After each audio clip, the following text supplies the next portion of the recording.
नमस्कार। स्वागत है आप सभी का हमारे YouTube चैनल में। तो दोस्तों, आज हम पढ़ेंगे रविंद्रनाथ टैगोर की लिखी कहानी अंतिम प्यार। आर्ट स्कूल के प्रोफेसर मनमोहन बाबू घर पर बैठे मित्रों के साथ मनोरंजन कर रहे थे। ठीक उसी समय योगेश बाबू ने कमरे में प्रवेश किया। योगेश बाबू अच्छे चित्रकार थे। उन्होंने अभी थोड़े समय पूर्व ही स्कूल छोड़ा था।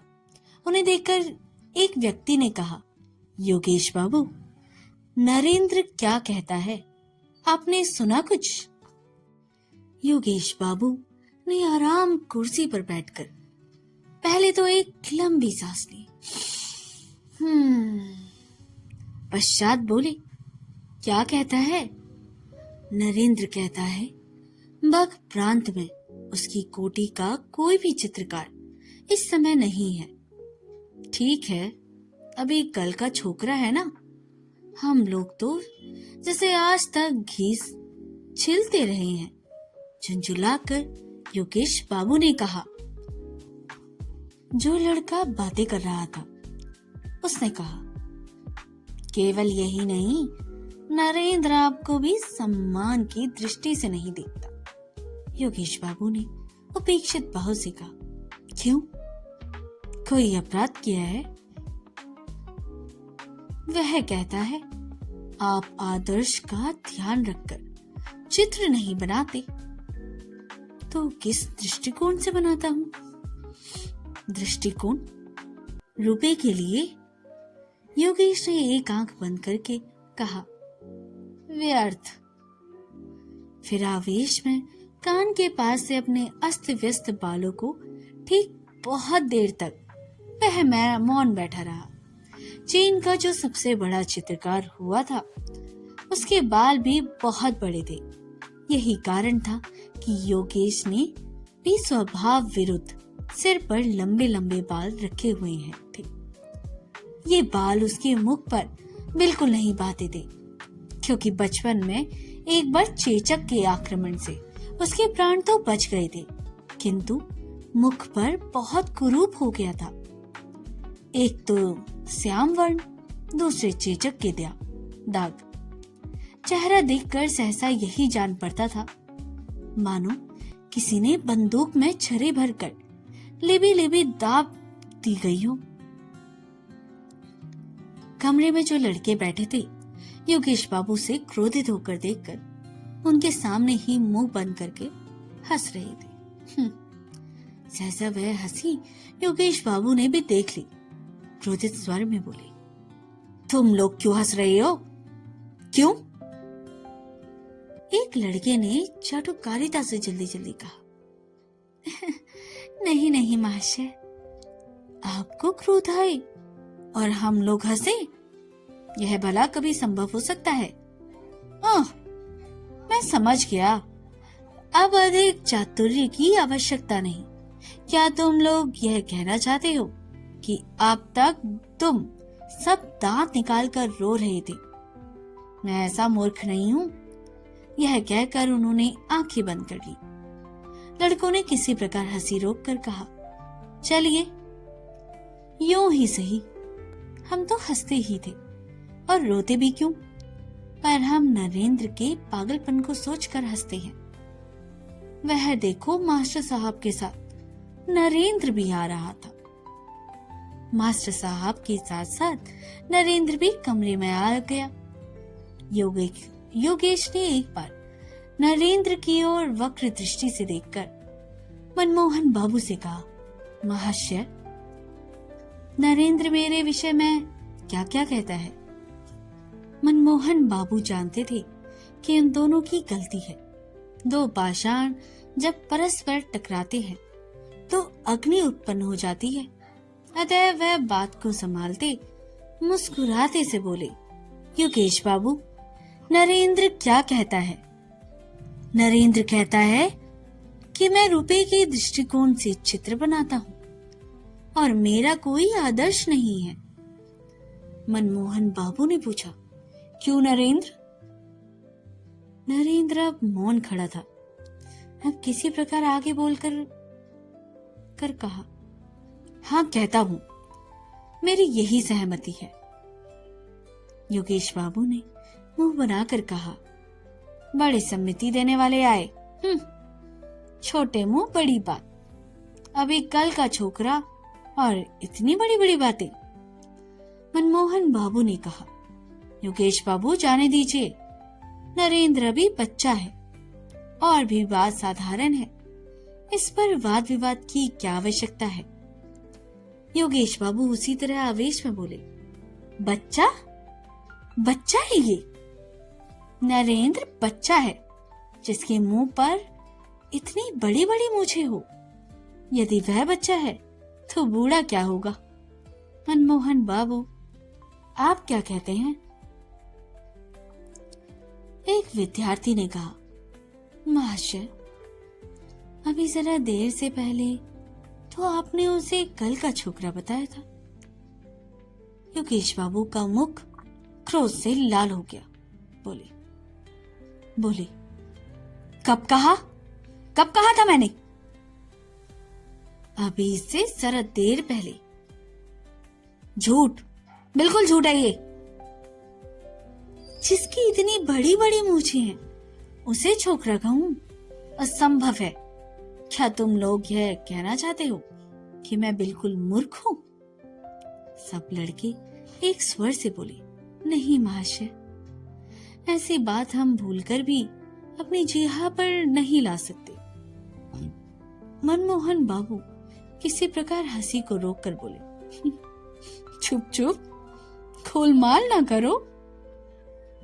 योगेश बाबू ने कहा, हाँ नरेंद्र, तुम यह कहते हो कि बाग प्रांत में हमारे टक्कर का कोई चित्रकार नहीं है। नरेंद्र ने कहा, आपने कैसे जाना? तुम्हारे मित्र ने कहा। मैं यही नहीं कहता, तब भी इतना अवश्य कहूंगा कि मेरी तरह हृदय रक्त पीकर बंगाल में कोई चित्र नहीं बनता, न बनाता।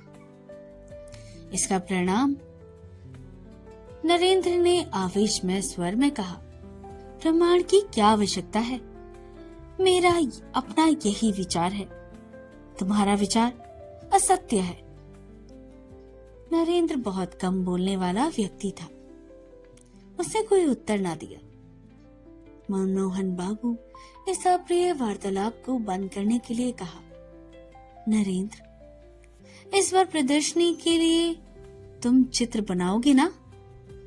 नरेंद्र ने कहा, विचार तो है, देखूंगा तुम्हारा चित्र कैसा रहता है। नरेंद्र ने श्रद्धा भाव से उसकी पग धुली लेकर कहा, जिसके गुरु आप है उसे क्या चिंता, देखना सर्वप्रथम आप ही रहेंगे। योगेश बाबू ने कहा, राम से पहले रामायण, पहले चित्र बनाओ फिर कहना। नरेंद्र ने मुंह फेर कर योगेश बाबू की ओर देखा, कहा, कुछ भी नहीं, किंतु मौन भाव और उपेक्षा ने बातों से कही अधिक योगेश के हृदय को ठेस पहुंचाई। मनमोहन बाबू ने कहा, योगेश बाबू, चाहे आप कुछ भी कहें, मगर नरेंद्र को अपनी आत्मिक शक्ति पर बहुत बड़ा विश्वास है। मैं दृढ़ निश्चय से कह सकता हूँ कि यह भविष्य में कोई बड़ा चित्रकार होगा। नरेंद्र धीरे धीरे कमरे से बाहर चला गया। एक विद्यार्थी ने कहा, प्रोफेसर साहब, नरेंद्र में किसी सीमा तक विक्षिप्तता की झलक दिखाई देती है। मनमोहन बाबू ने कहा, हाँ, मैं भी मानता हूँ। जो व्यक्ति अपने घाव अच्छी तरह प्रकट करने में सफल हो जाता है, उसे सर्वसाधारण किसी सीमा तक विक्षिप्त समझती है।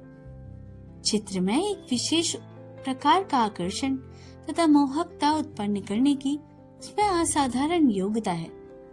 तुम्हें मालूम है नरेंद्र ने एक बार क्या किया था? मैंने देखा कि नरेंद्र के बाएं हाथ की उंगली से खून का फुवारा छूट रहा है। और वह बिना किसी कष्ट के बैठा चित्र बना रहा है। मैं तो देखकर चकित रह गया।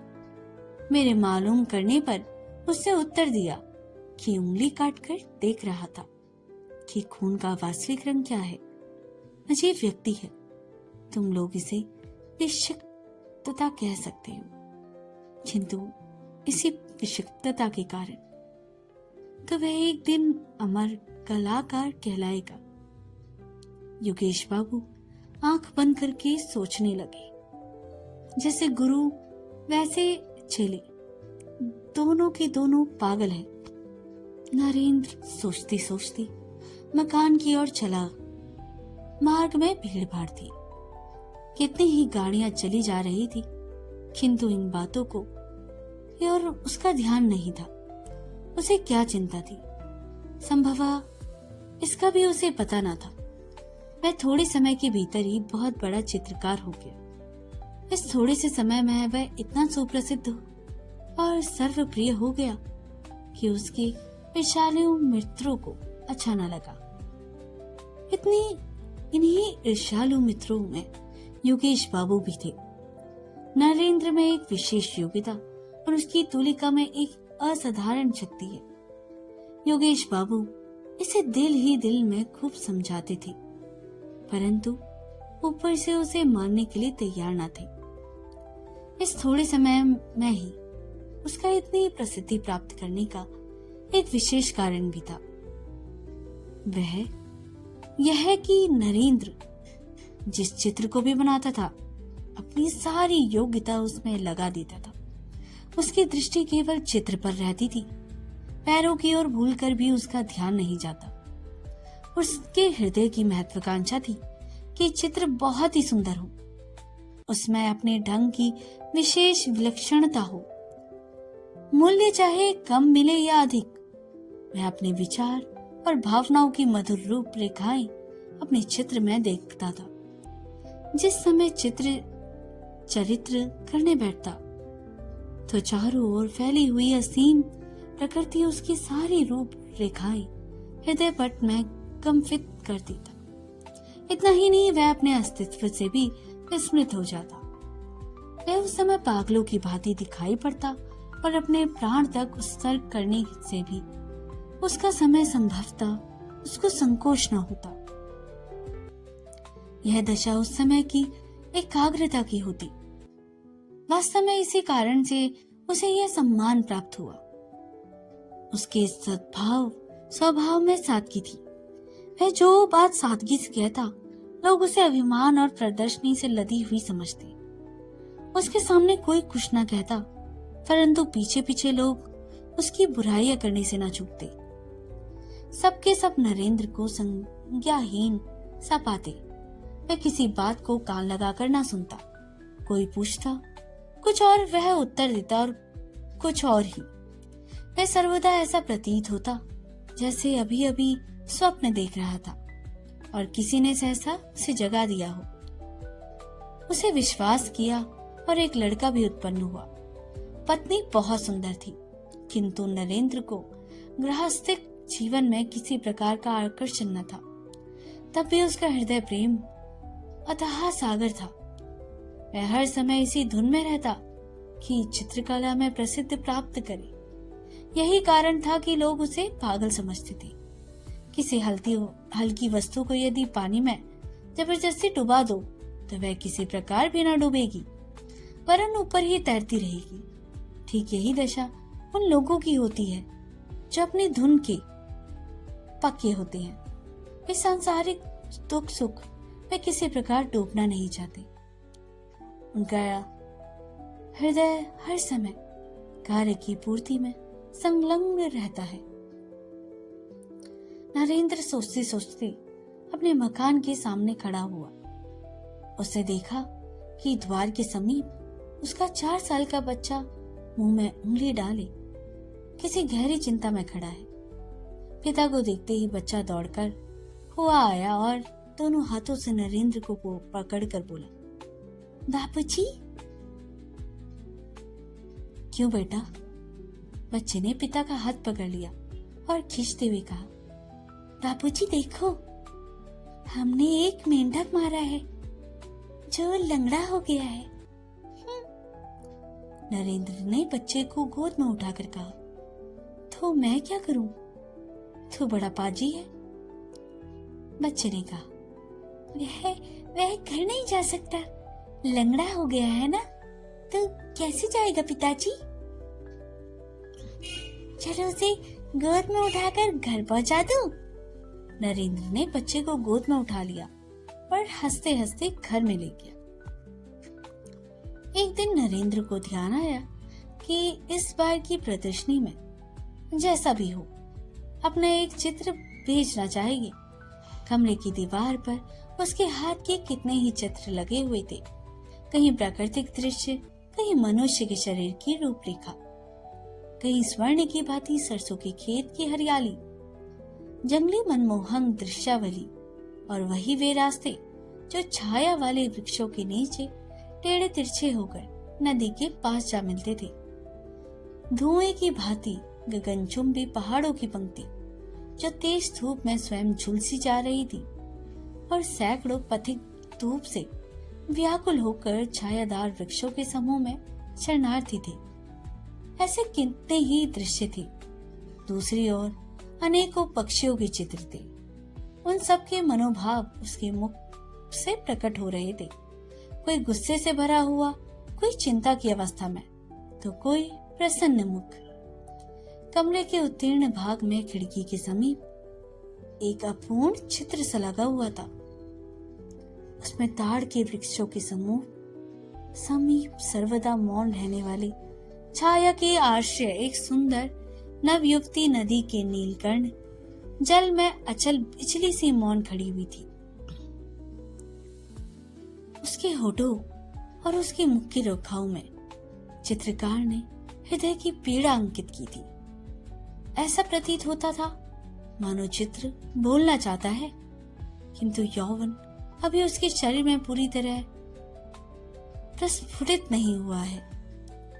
इन सब चित्रों में चित्रकार ने इतने दिनों की आशा और निराशा मिश्रित न थी, परंतु आज उन चित्रों की रेखाओं और रंगों ने उसे अपनी ओर आकर्षित न किया। उसके हृदय में बार बार यही विचार आने लगे कि इतने दिनों उसे केवल बच्चों को खेल किया है, केवल कागज के टुकड़ों पर रंग पोता है। इतने दिनों में उसने जो कुछ रेखाएं कागज पर खींची थी, वे सब उसके हृदय को अपनी ओर आकर्षित ना कर सकी, क्योंकि उसके चारों पहले ये अपेक्षा बहुत उच्च थे। उच्च ही नहीं भाई, बल्कि उच्चतम होकर चील की भांति आकाश में मंडराना चाहते थे। यदि वर्षा ऋतु का सुहावना दिन हो तो क्या कोई शक्ति उसे रोक सकती थी? वह उस समय आवेश में आकर उड़ने की उत्सुकता में असमित दिशा में उड़ जाता, एक बार फिर कर भी नहीं देखता। अपनी पहली अवस्था पर किसी प्रकार की वह संतुष्टि नहीं करता। नरेंद्र के हृदय में रह रहकर यही विचार आने लगा। भावना और लालसा की छड़ी से लग गई। उसे निश्चय कर लिया कि इस बार ऐसा चित्र बनाएगा जिससे उसका नाम अमर हो जाए। वह इस वास्तविकता को सबके दिलों में बैठा देना चाहता था कि उसकी अनुभूति बचपन की अनुभूति नहीं है। मेज पर सिर रखकर नरेंद्र विचारों का ताना बाना बुनने लगा। क्या बनाएगा, किस विषय पर बनाएगा? हृदय पर आघात होने से साधारण प्रभाव पड़ता है। भावनाओं के इतने ही पूर्ण और अपूर्ण चित्र उसकी आंखों के सामने सिनेमा चित्र की भांति चले रहे थे, परंतु किसी से भी दम भर के लिए उसके ध्यान की ओर आकर्षित ना किया। सोचते सोचते संध्या के अंधियारे में चमकी मृदु ध्वनि ने उसको मस्त कर देने वाला गाना सुनाया। इस स्वर लहरी से नरेंद्र चौंक कर खड़ा हुआ। पश्चात उसी अंधकार में वह चिंतन मृदा में कमरे के अंदर पागलों की तरह भांति टहलने लगा। सब व्यर्थ, सब महान प्रयत्न करने के पश्चात भी कोई विचार ना सूझा। रात बहुत हो चुकी थी। अमावस्या के अंधेरी में आकाश पर लोक की भांति धुंधला प्रतीत होता था। नरेंद्र कुछ खोया खोया सा पागलों की भांति उसकी ओर ताकता रहा। बाहर से रसोइये ने द्वार खटकाकर कहा,